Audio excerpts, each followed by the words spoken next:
Okay, so now without further ado, it is my pleasure to welcome our first speaker, Nick Boyon, Senior Vice President and Ipsos Global Advisor Lead. Nick, you have the floor. Thank you, Ellen, and welcome to this LGBT plus Pride 2023 webinar. So I am Nick Boyon. I'm speaking to you from New York. I am the strategy and editorial lead of Global Advisor, which is a monthly omnibus survey that covers 65% of the world's population and 85% of the world's GDP. And I'm Megan Miller, joining you from Halifax, Nova Scotia. I am a senior account manager with the Canadian Public Affairs team. Thank you, Megan. So we are pleased to share with you today the results of a new 30-country Global Advisor survey that sheds light on 4 areas: the size of the LGBT plus population overall and that of its various components, its visibility, or more specifically that of its L and G, B, and T plus segments, and public opinion on issues of importance to the LGBT plus population, same-sex marriage and parenting, and also the status and rights of transgender people. We'll also highlight findings from other recent surveys conducted by Ipsos in the US and Canada to share consumer views and expectations when it comes to brands and their support for the LGBT plus community. So we are going to share a lot of numbers today, and we need to be clear about what they refer to. So the LGBT plus 2023 Pride survey was conducted earlier this year on the Global Advisor online survey platform among more than 22,000 adults under the age of 75. In about half of the 30 countries surveyed, that includes the US, Canada, and just about every other high-income country, the samples reflect the general population. In the other half of the 30 countries, most of which are emerging markets, online samples tend to skew more urban, affluent, or educated, and they reflect what we call the connected population. Also, note that when we will share global averages, they are just that. That is the mean average of the results of each one of the 30 countries, regardless of the size of their populations. And also, I wanted to mention that we designed the questions with valuable input from experts at UCLA's Williams Institute and at OECD, and we timed the release of the results with NBC News, who first reported them on June 1st to kick off Pride Month.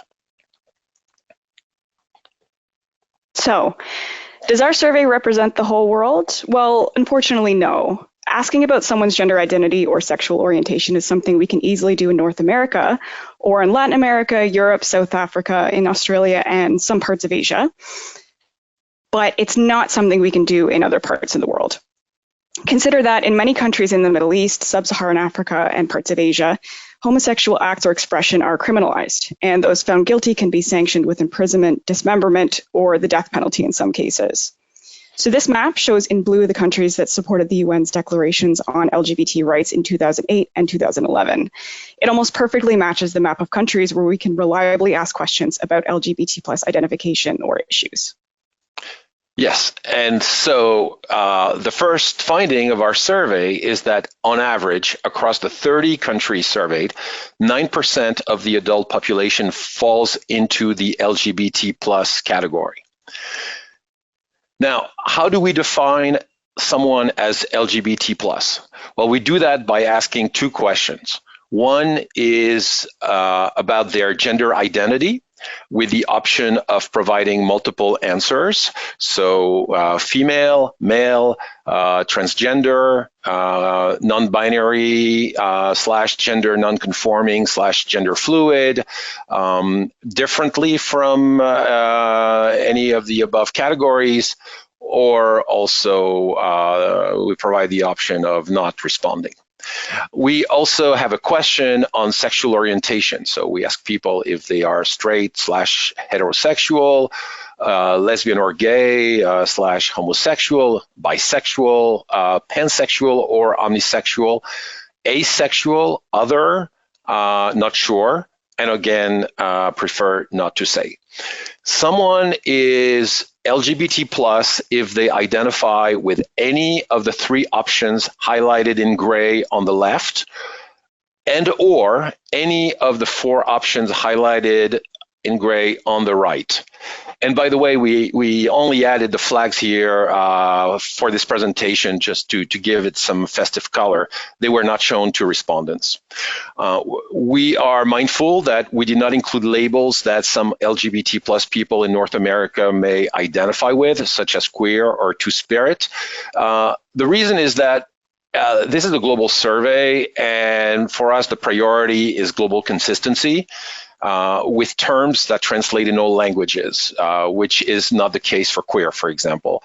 And we also want the labels to be relevant across all cultures, and Two Spirits is relevant in North America, but not in every other country. So for the sake of simplicity, we refer to the LGBT plus population in its broadest sense. So with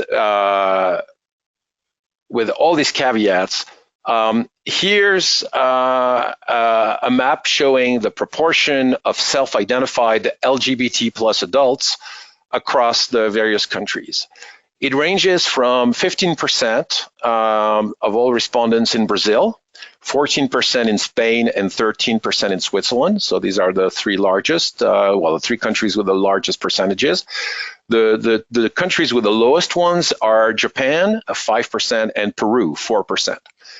In the US and in Canada, it's 10%, which is very close to the global average of 9%. And that's comparable to what we see in major European countries, such as Germany, France, Italy, Great Britain. We also see this in countries of comparable, such as Australia and New Zealand, and also in neighboring Mexico. A consistent pattern, and we see that across all regions, and certainly in North America, is a wide generation gap when it comes to LGBT plus identification. So globally, it ranges from 18% among Gen Zers, who are now aged 26 or younger, to just 4% among boomers, who now are 59 or older. A range of more than 4 to 1. There are slight differences in the US and Canada. In the US, the gap is not so much boomers versus Gen Zers. It's boomers versus the combination of Gen Zers and millennials, who now are between the ages of 27 and 42. Millennials in the US are much more likely to identify as LGBT plus than people of the same generation in many other countries. On the other hand, proportions of LGBT plus Gen Zers are pretty much the same in the US as they are globally. In Canada, we see something a little bit different. We see a particularly high proportion of Gen Zers, I guess that's how we would call them in Canada, who identify as LGBT plus, almost 1 in 4, 22%. Also, our survey finds that in the US, more women than men identify as LGBT plus. In Canada, it's actually the reverse, and we'll dig deeper into that in a few minutes. So globally, 3% identify as lesbian or gay, 4% as bisexual, 1% as pansexual or omnisexual, 1% as asexual, which brings the net LGBT plus population. So by that I exclude the trans non-binary, the population. So the LGBT plus population to 8%. And the US and Canada shows comparable figures with only minor differences. Spain is where we see the highest percentage of respondents who are likely to identify as gay or lesbian. Brazil and the Netherlands are those where we see the most people who say they are bisexual, 7% each.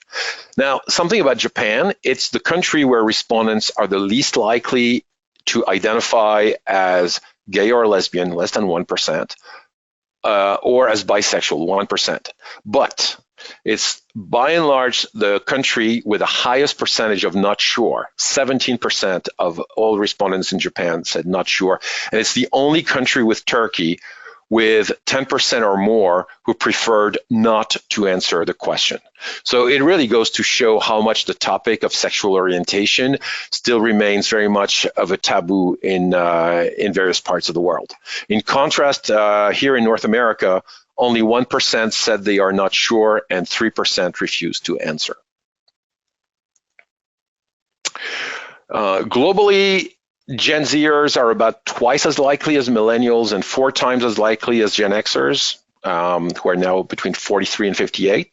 So they're 4 times as likely as Gen Xers and boomers to identify as either bisexual, as pansexual or omnisexual, or as asexual. We don't see as much of a variation when it comes to gay and lesbian. It's actually much more consistent across age groups. Men are also more likely to identify as gay or homosexual than are women to identify as lesbian or gay or homosexual. 4% on average globally versus 1%. So it's a big difference. The gap is not as wide in the US. It's 4% versus 2%, but it's wider in Canada, 6% versus 1%. And that may explain, actually, that's one of the reasons why we see more LGBT plus people identified, why we see more women identifying as LGBT plus in the US than we do in Canada. Now, not everyone in the LGBT plus community identifies as strictly cis male or cis female. And globally, when asked about their gender identity, an average of 1% say they are transgender, 1% identify as non-binary, gender non-conforming, or gender fluid, and 1% as neither, but other than male or female. So combined, they make up 3% of all adults globally. And here, there are also large differences between younger and older adults in their propensity to describe themselves with any of these 3 options. That is, not exclusively male or not exclusively female. Globally, it's the case for 6% of Gen Zers, 3% of millennials, versus 1% or less among Gen Xers and boomers. So really big generation gap here. It's really the same pattern in the US and Canada. The numbers in both countries are all within 1 percentage point of the global average. Finally,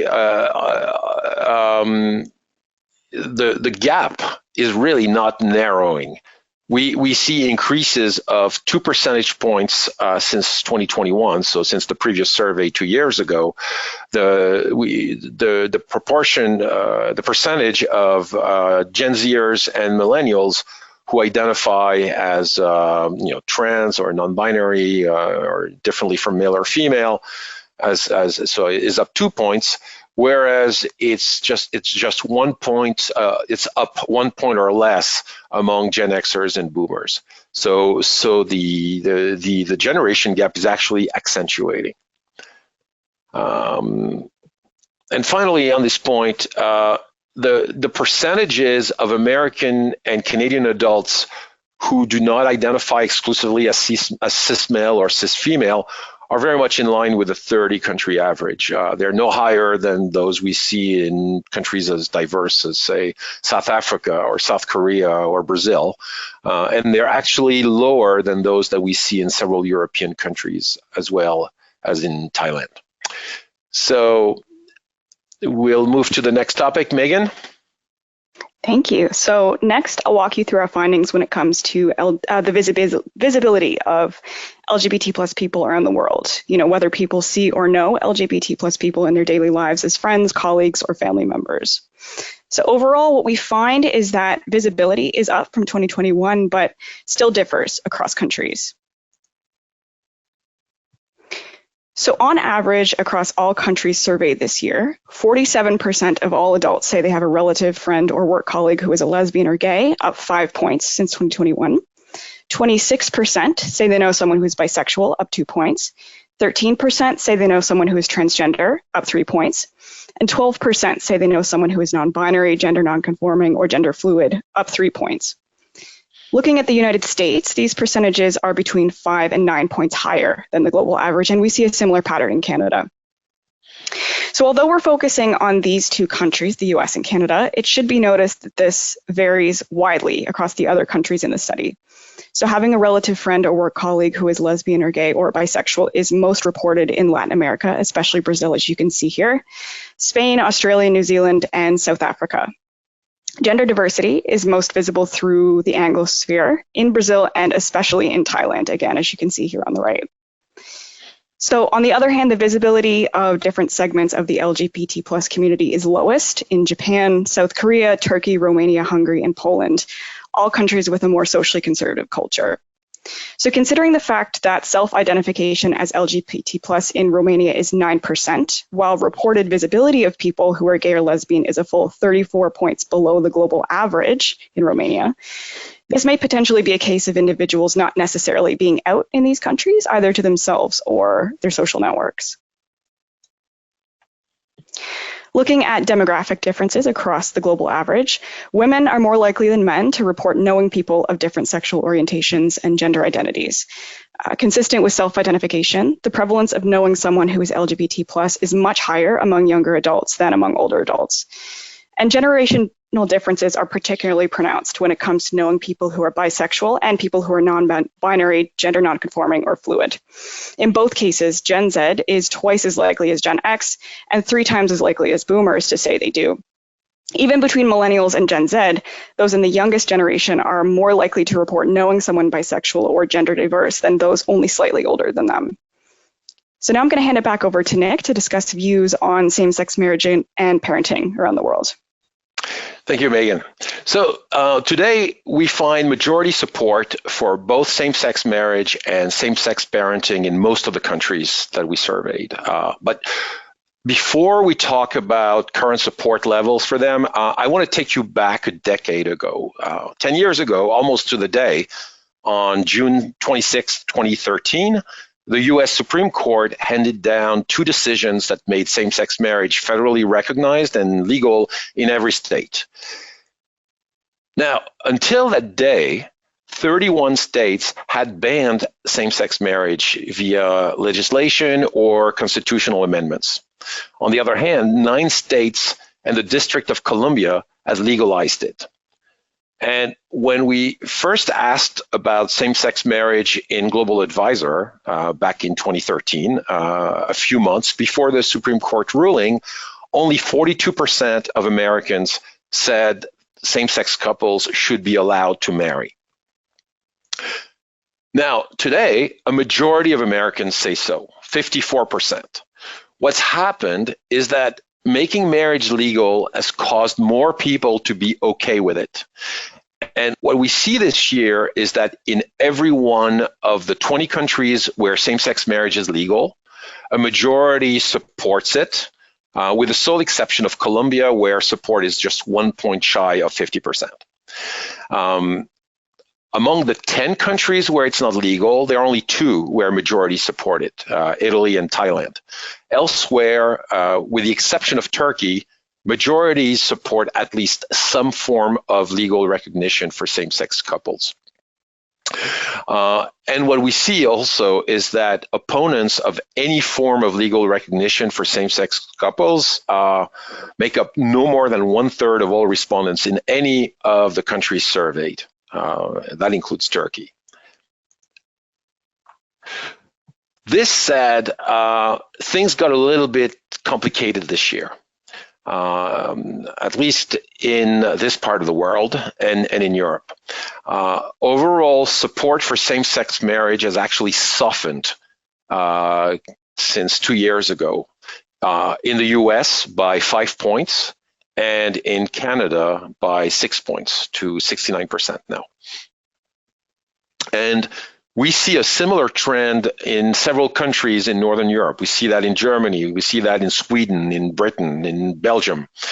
And in most cases, the decline in support is not driven by older adults. Actually, to the contrary, support for same-sex marriages has tended to increase among boomers, probably because it's legal, and also because familiarity breeds favorability, and maybe older adults who were invited to a younger relative same-sex wedding may have warmed up to it. The drop is mostly pronounced among the less affluent, the non-college educated, and or younger adults. And in some countries, actually, it is the case in the US, it's not accompanied by an increase in outright opposition. Here, it comes with an increase in not sure answers. So we cannot ascertain whether this is a backlash against equal rights for LGBT plus people, or if it reflects growing apathy about what may be perceived as a non-issue. But this is a trend that we will need to monitor. Nick? Yes? Sorry, Nick, sorry to stop you, but I just realized that you're out of the presentation mode and... Oh, absolutely. I will go back to it. There we go. Thank you, Ellen. Yeah. So the drop, so sorry, the constant in both the U.S. and in Canada, though, is the political divide on the issue of same-sex marriage. In the U.S., there's a 29-point gap between the level of support among Democrats and among Republicans. In Canada, there's a 27-point gap between NDP supporters and conservatives, with Liberals being in between but closer to conservatives. We're not showing other parties because of small sample sizes. Now, let's move to views on same-sex parenting. They're slightly warmer than those on same-sex marriage, but they show very similar patterns. So about 2/3 globally say that same-sex couples should have the same rights to adopt children as heterosexual couples do, 64% both globally, and in the US, 10 points higher in Canada. And this is a view that's held by majorities in 26 of the 30 countries, including many where same-sex couples are actually not allowed to adopt, Thailand, Japan, Italy, Hungary, Peru. The only countries where more people disagree than agree are Poland, Turkey, Romania, and South Korea. And as is the case for same-sex marriage, both in the US and Canada, we see a drop in support for the right of same-sex couples to adopt compared to 2 years ago, 7 to 8 points. And this is consistent with trends that were observed by other polling organizations. So we definitely need to keep an eye on it. It may have something to do with views on transgender rights, and we'll get to that next. Here too, we see a 30-point difference in support between Democrats and Republicans in the US, and a 27-point difference between NDP supporters and Tories in Canada. We also asked respondents whether they agreed that same-sex couples are just as likely as other parents to raise children successfully, and the responses are almost identical to those about their right to adopt children. So we probably won't go into this in detail. And instead, we are going to look into views about transgender issues, and Megan will tell us about it. Thanks so much. So, new this year, and certainly a crucial topic to cover now more than ever, we asked a series of questions around the transgender community and measures in support of transgender people. What we find in some is that a strong majority on average feels transgender people should be protected from discrimination, but when it comes to specific measures in support of trans people, opinions are far more divided. Globally, 67% say that transgender people face at least a fair amount of discrimination, compared with 19% who say they face little to no discrimination. Perceptions of discrimination are highest in Spanish and Portuguese-speaking countries and lowest in Switzerland, Germany, and Japan. When looking at the US data, results are fairly close to the global average, with a slightly higher portion of those who say they're unsure. In Canada, perception of discrimination is lower than the global average and 3 points lower than in the United States. More in Canada say they're unsure than the global average and slightly more compared to the US. By key demographics, many of the patterns we see throughout the study hold true. Women and younger global citizens are more likely to feel transgender people face at least a fair amount of discrimination. There's around a 10-point difference between males and females and Gen Z and baby boomers on perceptions of discrimination. When it comes to generations, the percentage of those who are unsure tends to increase with age. In the US, we see some differences from the global average. Men and women are far more even in their perceptions, and American millennials are more in line with global perceptions. In Canada, millennials are also more similar to the global average, higher than all other generations in their perceptions of the discrimination the trans community faces, though all other demographic groups tend to have lower scores in alignment with the overall view in Canada. Majorities in each of the 30 countries surveyed agree that transgender people should be protected from discrimination in employment, housing, and access to businesses such as restaurants and stores, with around 3/4 on average globally, in Canada and the US agreeing. Other measures receive more mixed support. So on average, 6 in 10 globally agree that transgender teenagers should be allowed to receive gender-affirming care, such as counseling and hormone replacement treatment, with parental consent. Around half globally agree that transgender people should be allowed to use single-sex facilities, such as public restrooms that correspond to their gender. Around half globally agree that government-issued documents, such as passports, should have options other than male and female for those who don't identify as either. And just under half globally agree that health insurance systems should cover the costs of gender transition no differently than the costs of other medical procedures.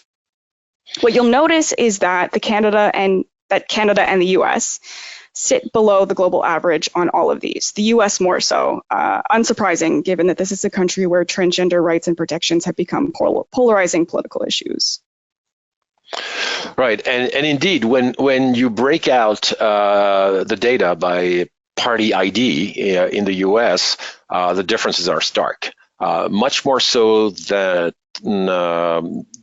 differences by any demographic variable.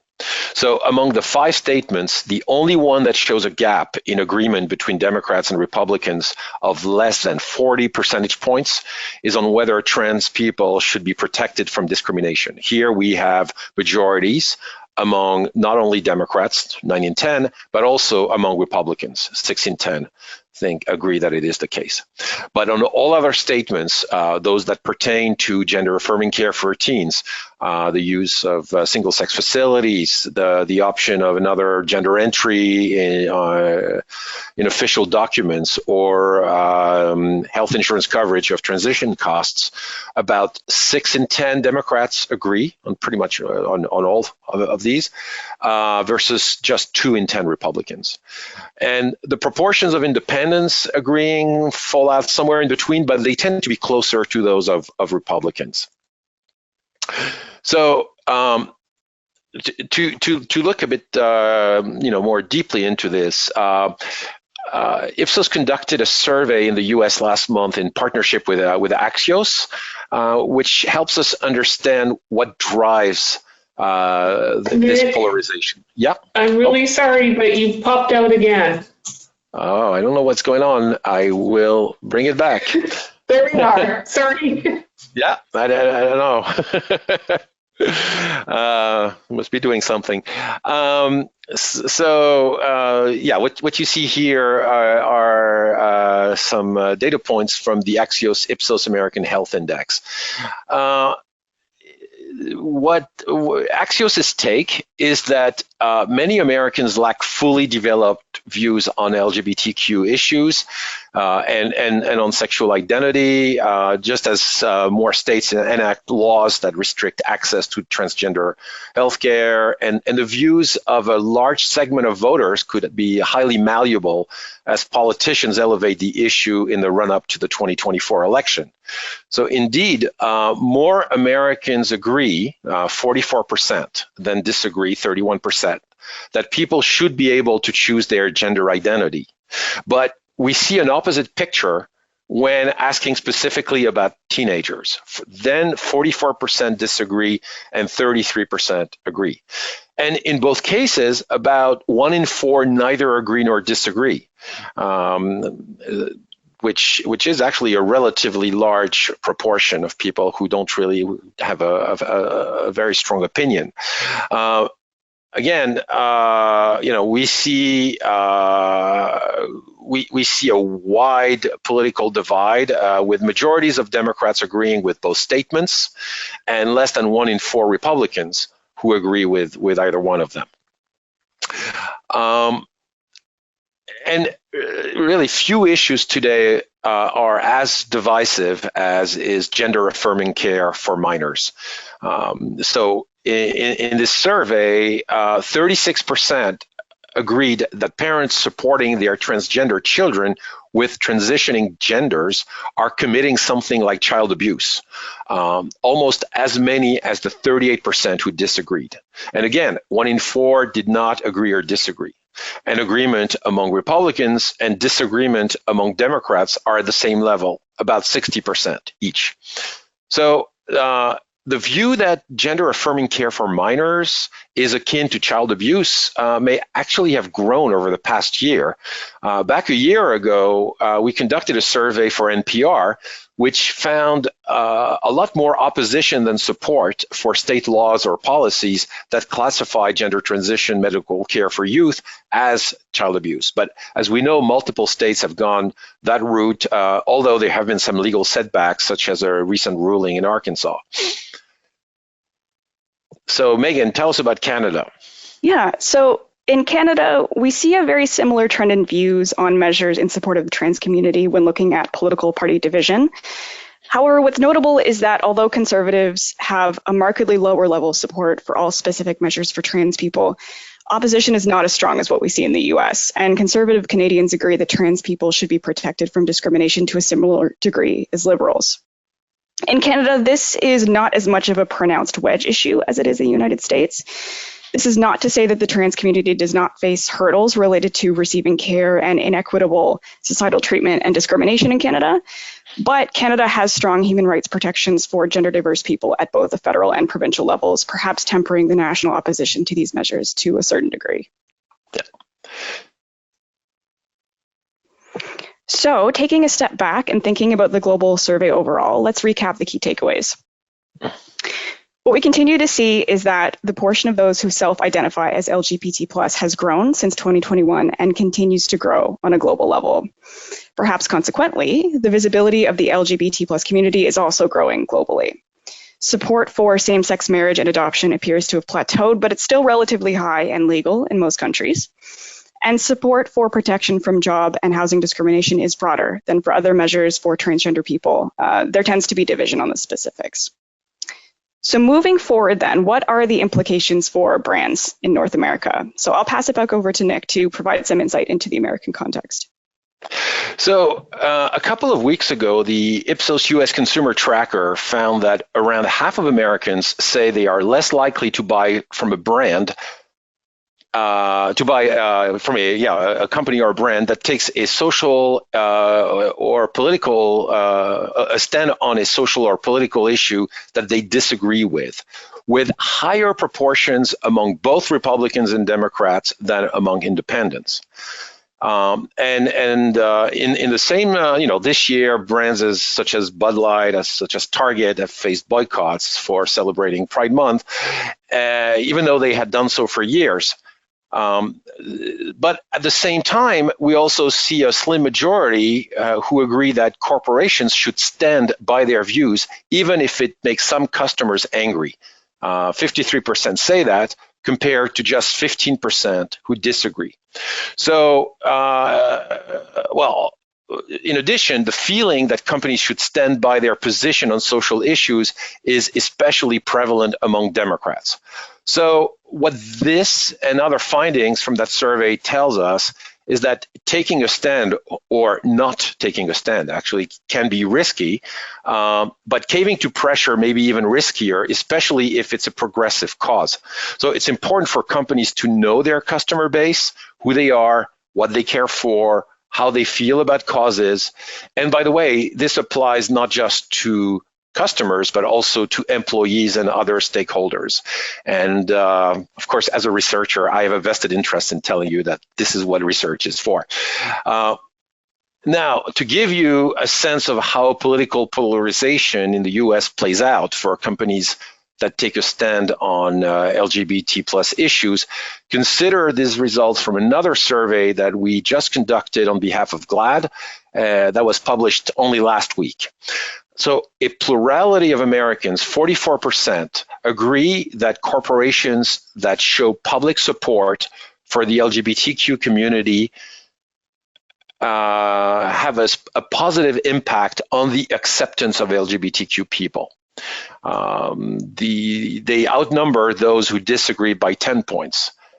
But a majority of Republicans agree, 61%. At the same time, a somewhat larger majority of Democrats agree, 70%.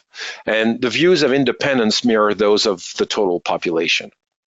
Now, we haven't shown these results here, but know that we see almost the same numbers when it comes to whether offering LGBTQ pride merchandise in a store is comparable to offering merchandise with a sports team logo or any other kind of design. So very much, you know, there's about a 10-point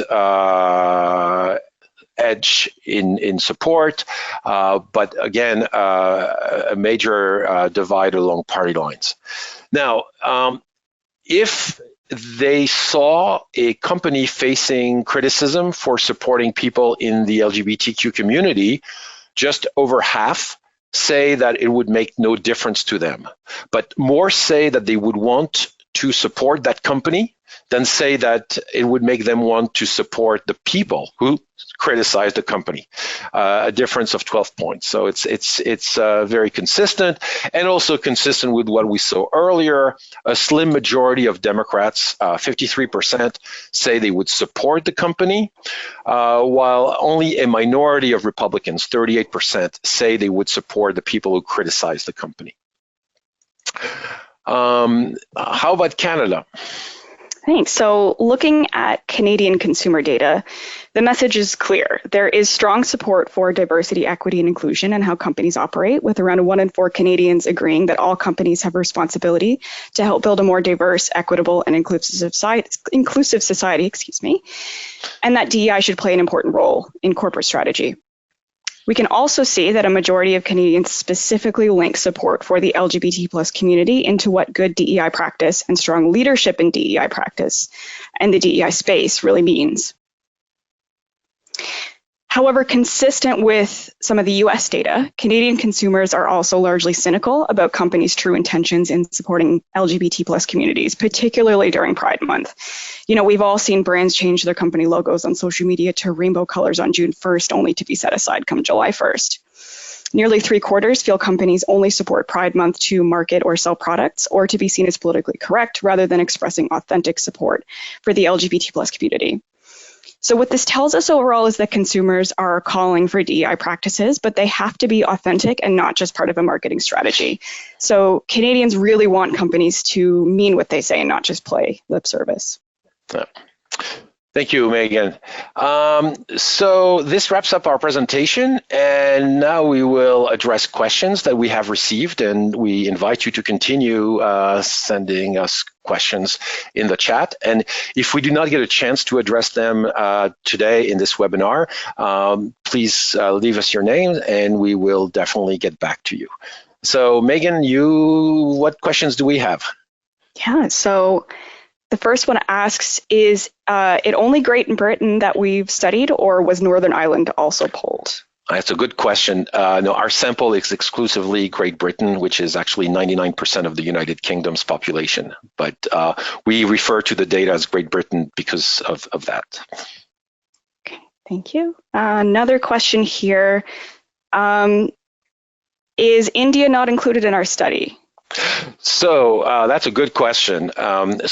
India is a country that we cover in Global Advisor every month. But the reason it's not in the study is that we actually conducted a test. It is a country where we can ask questions about sexual orientation and gender identity.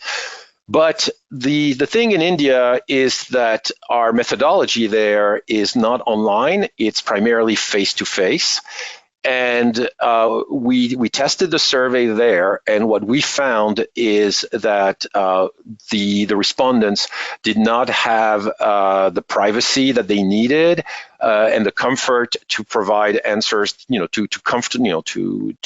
provide reliable answers. So we felt that the data that we gathered there was not comparable and did not meet the standards of the survey. So because of the nature of the survey in general, face-to-face is much better. It provides much better representation.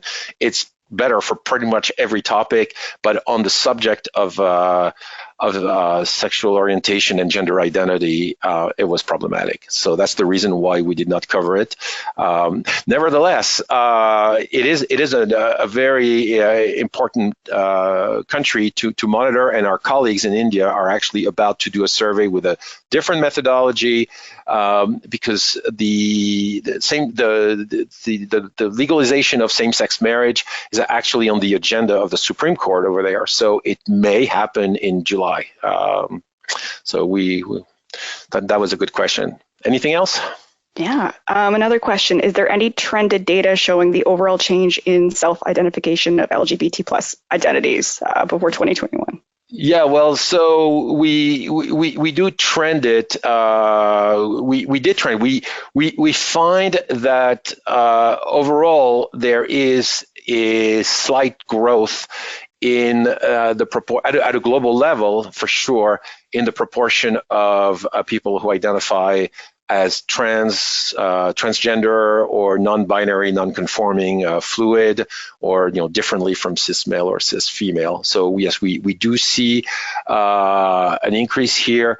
At the country level, we have to be careful because the basis may not be sufficient to provide.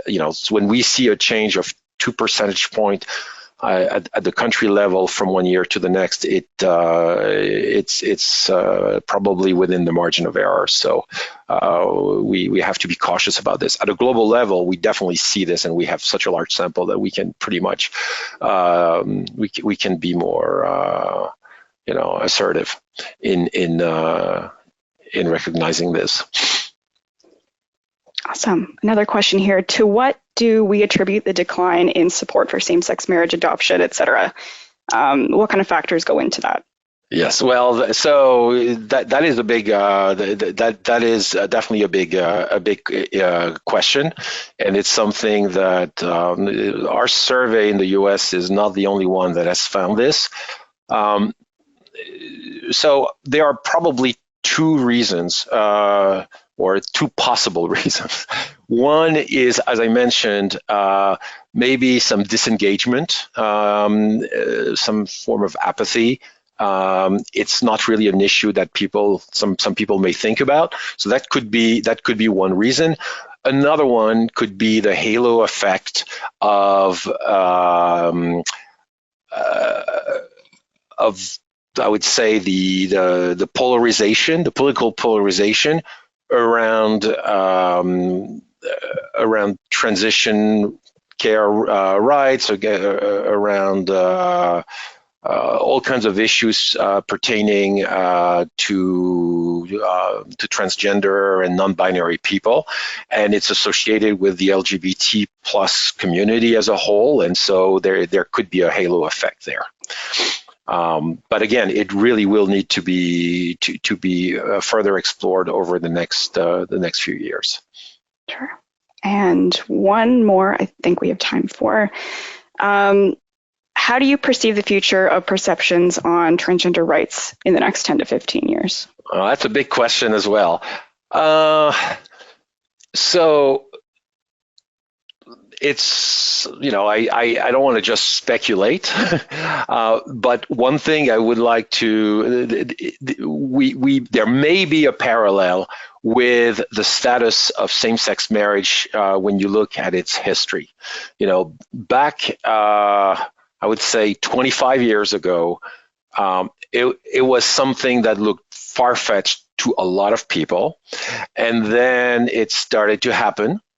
In actually, I think the first country that enacted same-sex marriage was the Netherlands, I believe, or maybe Denmark, and it gradually it gained in acceptance relatively quickly among a part of the population. But then there was the opposition to it grew, and I think, as I showed earlier on this map, which I think I lifted from a great article in the Los Angeles Times that looked at the whole history of same-sex marriage in the U.S. As more and more Americans warmed up to it, also more and more became, it became a political issue, and actually at one point before the Supreme Court ruled in favor of it, more states had legislation or banning it than states that had legalized it, but then it changed. And then once it became legal, people started having a different point of view. So the attitudes towards trans rights in general may mirror those towards same-sex marriage and parenting and adoption. That's one possibility, but it may not necessarily go this route. So we'll see. I think there's definitely a lot more visibility. There's also, as we've seen, huge generation gap. And so the question is whether acceptance among younger people will start growing among older people. And so if we do not have any other question, I guess we'll wrap it up for today. And we'll thank you for attending this webinar. We hope that you found it informative and useful, and happy Pride. Well, I just want to jump in and thank Nick and Megan for today's amazingly great presentation, and to everyone who was following along and noticing that some of the slides were missing for only a brief moment.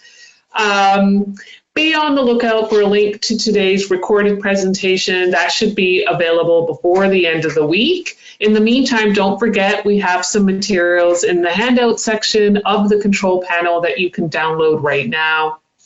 That now concludes today's amazing webinar. Have a wonderful day.